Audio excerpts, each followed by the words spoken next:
लोगों का ये, जैसे कि एक वीडियो वायरल हुआ था, अभी एक डॉक्टर ने, वायरोलॉजिस्ट ने बोला कि अभी थर्ड वेव आएगा ही आएगा, ऐसा नहीं है कि थर्ड वेव नहीं आएगा, और वो अगर आएगा तो वो अब बच्चों के लिए बहुत मुश्किल होगा। ऑलरेडी हमने सेकंड वेव में देखा था कि यंगस्टर्स को बहुत हुआ, यंगस्टर्स की मौत भी हुई है, जो हमने फर्स्ट वेव में बिल्कुल नहीं देखा था।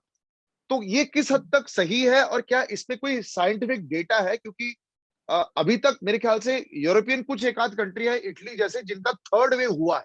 भारत का ऑलवेज थोड़ा सा लेट हुआ था। तो क्या हम लोग क्या बेटर प्रिपेयर्ड होंगे थर्ड वेव के लिए? बिकॉज ऑलरेडी जनता को एटलीस्ट एक शॉट तो हो चुका होगा, और बहुत सारे लोगों को सेकंड शॉट भी हो चुका होगा। तो ये थर्ड वेव का जो भविष्यवाणी हम बोल सकते हैं या प्रेडिक्शन है, ये तो कोई भी कर सकता है। लेकिन इसका रैशनल थोड़ा बहुत ये है कि ब्राजील में जो अभी वेव चल रहा है, उसमें दुर्भाग्य से छोटे बच्चों को काफी इफेक्ट हो रहा है। नियोनेट्स को, 1 साल 2 साल 10 साल के नीचे के बच्चों को काफी इफेक्ट हो रहा है, और उनको ये जो न्यूमोनिया है, ARDS, acute respiratory distress syndrome, वो हो रहा है, और बच्चों की मौत हो रही है ब्राजील में। अब जो ब्राजील वेरिएंट है, वो कुछ इस तरह का वेरिएंट है जो बच्चों को इफेक्ट करता है। नाउ जनरली बच्चों में एक ग्लैंड होता है, थाइमस ग्लैंड, जो नया कुछ भी चीज बॉडी में अंदर जाए उसको आइडेंटिफाई कर लेती है, और उसके अगेंस्ट बहुत पावरफुल एंटीबॉडीज बना देती है, एंड उसको डिस्ट्रॉय कर देता है। सो दैट इज वाई बच्चे काफी immune wise they are very strong. और जैसे जैसे हमारा एज होता है, 15 साल के बाद हमको थाइमस चला जाता है, इट गेट्स अच्छा। You know degenerated by 15-16 years of age. और जैसे जैसे हमारा एज होता है, नया दुश्मन को आइडेंटिफाई करने की जो कैपेबिलिटी है, वो बॉडी में कम होती जाती है। नाउ ये तो वायरस शुड ने we be should Brazil, we be scared about the third wave, we yeah should बच्चे? definitely be prepared. नाउ ऐसा कुछ नहीं है कि वही ब्राजील वायरस इधर आके थर्ड वेव करेगा, ऐसा कुछ ये हम गारंटी में बोल नहीं सकते हैं। ऐसा तो मैं कुछ भी प्रेडिक्ट कर दूं कि नेक्स्ट वेव में ब्रेन इफेक्ट होगा या किडनी इफेक्ट होगा, या ऐसा मैं कुछ भी बोल दूं। मैंने 20 चीज बोल दिया, उससे एक चीज तो सही निकलेगा नहीं। तो करेक्ट, करेक्ट, ऐसा करेक्ट। बोल के कोई मीनिंग नहीं है कि थर्ड वेव विल कम और बच्चे इफेक्ट होगा। What we should concentrate, third wave आएगा, डेफिनेटली आएगा। And in India, because we are a very large country, आप देखोगे कि हर हर जगह की एक वेव होती है और दूसरी वेव होती है। तो there will be regional waves, that is what we have to remember, that we are going to have regional waves. मतलब मुंबई का वेव आया, कम हो रहा है, लेकिन अब शायद उत्तर प्रदेश में ज्यादा हो रहा है, फिर कम होगा। दिल्ली में ज्यादा हुआ था, फिर कम हो गया। और जैसे पंजाब में फिर आया, फिर बहुत कम होने लगा। वेस्ट बंगाल में अब बहुत बढ़ रहा है, फिर कम होता है। तो I am doing online consultation with patients from Ranchi and Lucknow and everywhere, Bangalore, West Bengal. So I can tell you कि जो कई जगह में इंडिया में डेटा ठीक से आती नहीं है, you know very well, you are in a media person, but Maharashtra से डेटा रीजनेबली अच्छा आता है, दिल्ली से अच्छा आता है। करेक्ट, तो correct. That is why we think that cases are more here. लेकिन आई थिंक केसेस काफी Oh, जगह, yes, सब yes, जगह yes. ज्यादा है, all Definitely. It's over like, it is more. But what we definitely. Must remember, the wave is going to come, but the wave is going to come in a regional manner. Okay. तो कहीं मतलब और से शुरू हो सकता है, और फिर हमें शायद इसके बारे में पता लग जाए। तो चलो, ये बात तो आ गई कि थर्ड वेव तो जरूर आएगा ही आएगा। अब कुछ वैक्सीन रिलेटेड सवाल रेडियो सिटी पर 91.1 पर मैं पूछना चाहूंगा आपसे। सबसे बड़ा सवाल, जिसने एक शॉट ले लिया, और हम्म दूसरा शॉट, क्योंकि आजकल इतनी मुश्किल हो रही है सेकंड हम्म शॉट लेने हम्म के लिए, फर्स्ट शॉट लेने के लिए, हम्म वो हम्म 2 महीने तो बहुत सारे लोगों के निकल चुके हैं। हम्म 8 हफ्ते, हम्म 12 हफ्ते का हमें बताया गया है लिमिट है। हम्म तो सर, अगर 12 हफ्ते में ये नहीं हुआ, हम्म तो फिर क्या दोबारा प्रोसेस चालू करना पड़ेगा? नॉट रियली, बिकॉज अगेन मैं शुरू से इसका रैशनल आपको बताता हूँ।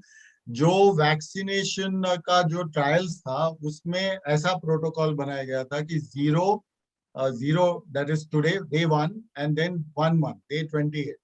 तो ये जो सारे वैक्सीन है, Covaxin, Covishield, Pfizer vaccine, BioNTech, Pfizer BioNTech and Moderna, इन लोग ने सब ये शेड्यूल में बनाया.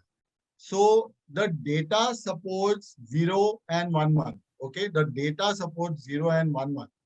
और ये क्यों है? क्योंकि जब पहला इंजेक्शन देता है तो बॉडी डेफिनेटली उसके अगेंस्ट एक रिस्पॉन्स करती है, एंटीबॉडी रिस्पॉन्स करता है. और जो बीटा, जो WBC, हमारे ब्लड में सफेद पेशी बोलते हैं WBC, उसमें तरह तरह के अलग सेल्स होते हैं, B cells, T cells etcetera. तो उसकी जो बी सेल्स और टी सेल्स है, टी सेल्स के पास मेमोरी होता है. टी सेल्स अगर टाइफॉइड बैक्टीरिया मेरे अंदर 20 साल पहले या 30 साल पहले आए और आज वापस आए, तो वो टी सेल्स के पास मेमोरी होता है, वो उसको पहचान लेती है. तो ये जो पहला शॉट आया, इसमें बी सेल्स एंटीबॉडीज बनाती है, लेकिन ये टी सेल्स की मेमोरी भी स्टोर हो जाती है. Okay. Only thing that happens is because it's a first dose and the dose is very small. जब actual infection हमको होता है, तो at the peak of the infection, 3 trillion virus is there in the body. 3 trillion virus is there in our body. And imagine we are giving just few lakhs of that virus in a vaccine dose, right? Yes. तो जो dose है वो बहुत कम है, इसके लिए उसका जो antibody response will be weak.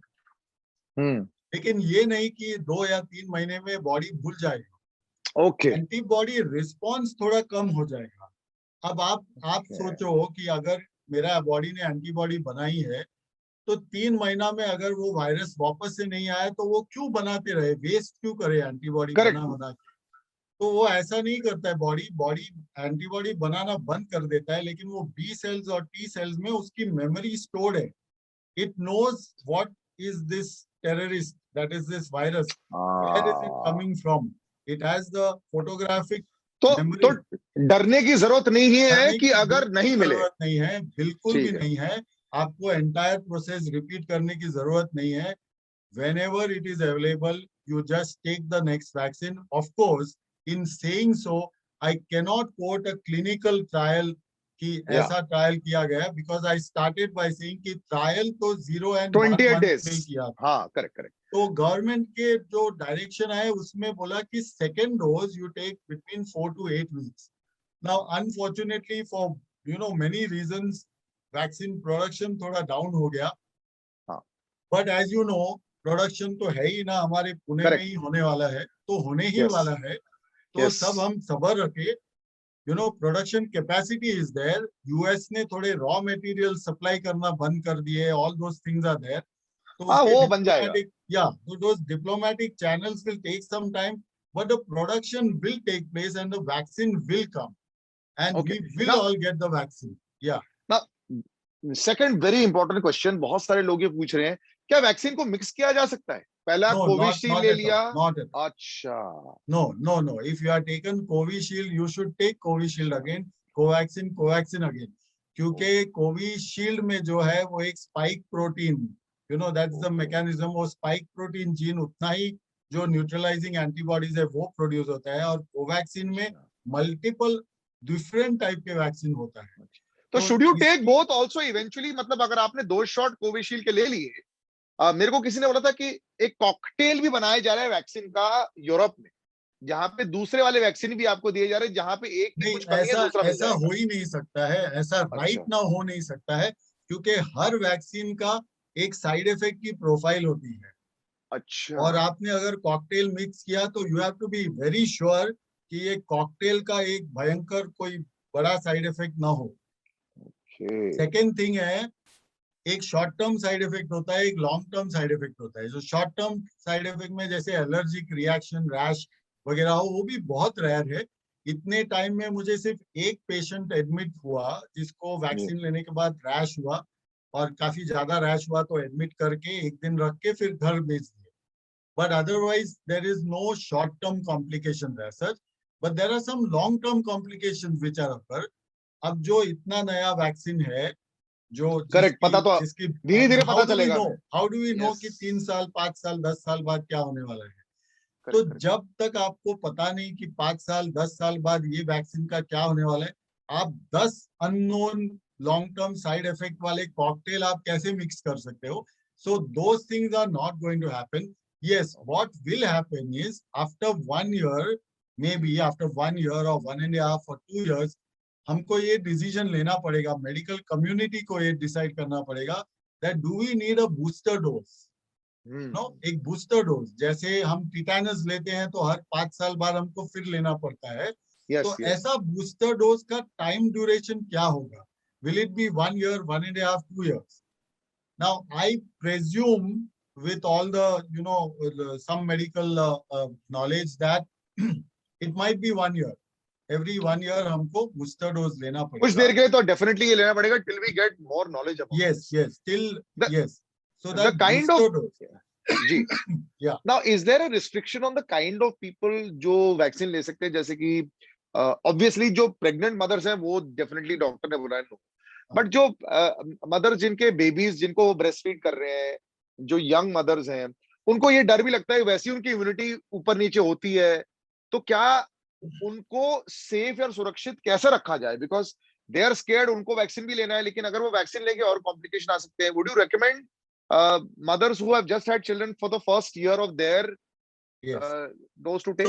So there are very few indications जहाँ लोग वैक्सीन नहीं ले सकते हैं, and pregnancy is one of them because कोई भी ट्रायल प्रेग्नेंट लेडी में नहीं हो सकता है, right? Correct. Yes. And you are actually introducing a foreign object, vaccine inside the body. अब वो वैक्सीन fetus में reach कर सकती है, वो बच्चे पे inside the tummy it can reach there. But in lactation the virus is not going to reach the baby. Okay.